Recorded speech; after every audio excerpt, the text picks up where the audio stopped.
Europe 1 Soir, 19h-21h, Jacques Serret.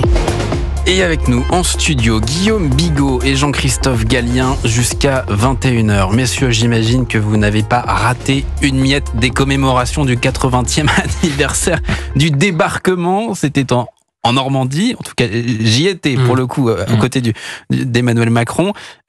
Emmanuel Macron, lors de son discours, lors de la grande cérémonie internationale qui avait lieu à Omaha Beach, a fait un parallèle entre ce débarquement des forces alliées pour mieux soutenir l'idée de cette nécessité de soutenir l'Ukraine. Aujourd'hui, ce parallèle, il a été critiqué, du moins analysé par un spécialiste, Michel Degesger. Il est historien et fondateur et directeur du Figaro Histoire. Je vous propose de l'écouter. Quand le président de la République dit il faut garder la leçon du débarquement, Poutine aujourd'hui trahit l'esprit du débarquement. Enfin, le débarquement, c'est le débarquement d'une armée alliée qui est alliée à Staline, qui lui-même a envahi la Pologne, a envahi la Finlande, a envahi les Pays-Bas, a affamé l'Ukraine, a installé un régime totalitaire, un régime de terreur. Et on s'est allié avec lui parce que c'était nécessaire pour vaincre Hitler. Donc, si vous voulez, cette espèce de réduction à un combat du bien et du mal me paraît aplanir la complexité des choses. Alors, elle est peut-être nécessaire dans un travail de mémoire pour exalter l'héroïsme, pour exalter la liberté. Le problème, c'est lorsque l'on plaque cette simplification sur l'analyse des situations contemporaines, des situations actuelles, et qu'on veut s'inspirer d'une histoire exagérément simplifiée pour régler les problèmes complexes de l'heure. Jean-Christophe Gallien, cette simplification faite par Emmanuel Macron hier, c'est une stratégie payante. Il a raison de faire cela ou pas ? Pour convaincre il faut de la nécessité d'aider l'Ukraine contexte aujourd'hui. Puisque vous y étiez, c'était quelque chose qui était très théâtralisé, très scénarisé. On était dans quelque chose qui ressemblait à une production, si vous voulez, qui ne va pas chercher effectivement à entretenir la véracité, l'exactitude mémorielle, encore moins de l'histoire. Parce qu'il y a une différence entre l'histoire et la mémoire, déjà.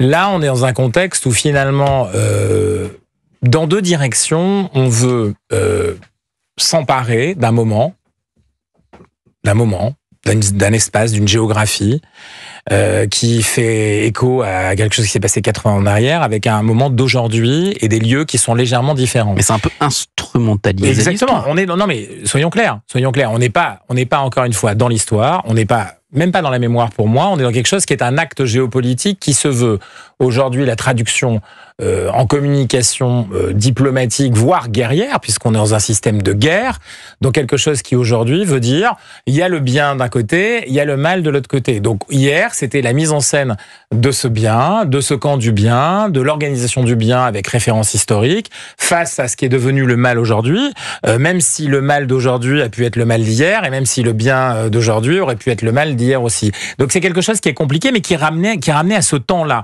Donc si on le regarde, et uniquement dans ce sens-là, si vous voulez, effectivement, on se retrouve face à quelque chose qui est ni mémoriel, c'est pas un instant mémoriel, encore moins d'histoire, mais qui a vocation à rentrer dans un processus de guerre et de mobilisation de guerre, de messages de guerre, de ce que vous voulez autour de ça, pour dire, nous on est les biens, les autres ce sont les méchants. Guillaume Bigot, lorsque vous avez entendu le discours d'Emmanuel Macron, notamment sur la fin, où il a adressé ses mots forts de soutien à l'Ukraine, en faisant le parallèle avec le débarquement, comment est-ce que vous avez réagi ? Ça vous a surpris ? Je serais assez d'accord avec Michel Degesger. Le péché central, c'est l'anachronisme. C'est l'anachronisme. Et c'est pas seulement un péché moral, c'est pas seulement honteux d'arraisonner ou d'embarquer les morts ou les héros du jour J dans des causes qui ne sont pas les leurs. C'est pas seulement ça qui est scandaleux. C'est pas seulement que l'un des premiers morts français a été tué par un SS ukrainien, par exemple, ou que la SS ne savait plus quoi faire des candidatures ukrainiennes. Il y avait 80 000 Ukrainiens qui ont candidaté pour rentrer dans les divisions SS combattantes. Ils n'en ont pris que 40 000. Bon. Après, on peut aussi dire qu'il y a des Ukrainiens qui étaient très nombreux dans l'armée rouge. Tout ça n'a pas de sens, en fait.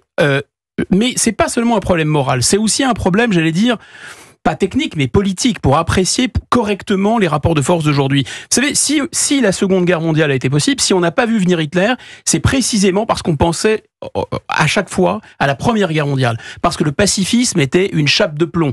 Donc on n'a pas voulu mener cette guerre et faire cette guerre. Depuis 1945, l'ombre gigantesque de ce mal absolu ne cesse de recouvrir complètement le présent et de l'obscurcir, à mon avis.